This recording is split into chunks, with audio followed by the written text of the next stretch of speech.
This tutorial explains how to factory reset an ASUS Mini PC PN64.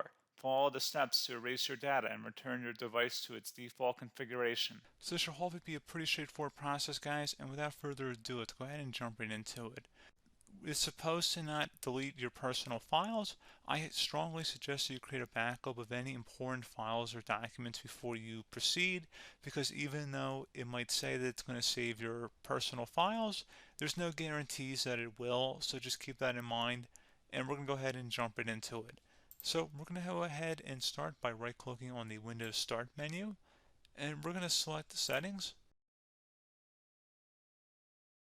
You want to select System, and then on the right side, scroll down until you get to Recovery. Reset Advanced Startup Previous Version of Windows. Go ahead and open that up. So we're going to start by going underneath Recovery Options, reset this PC. Choose to keep or remove your personal files, then reinstall Windows. Go ahead and select Reset PC. Underneath Choose an option, Keep My Files removes apps and settings but keeps your personal files.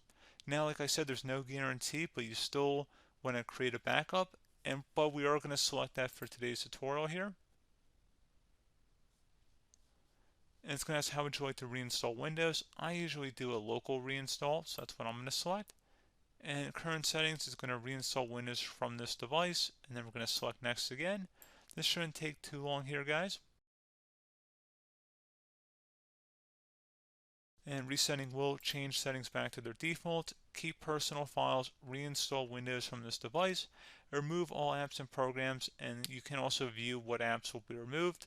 This will take some time and your PC will restart. These are the apps that will be removed, so take note of that. So you're definitely going to have to reinstall some stuff once it's done.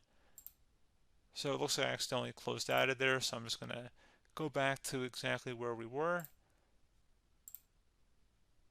And we're just going to go ahead and proceed with the reset here and select reset.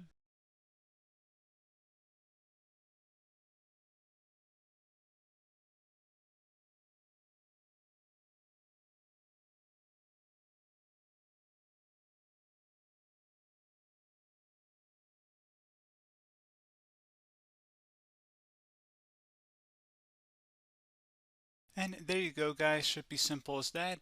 Go ahead and reinstall any of the applications that were removed. You can see a list of them by clicking on the link that's going to be on our desktop here. And that's pretty much it, guys. So, as always, thank you for watching this brief tutorial. Do hope I was able to help you out, and I do look forward to catching you all in the next tutorial. Goodbye.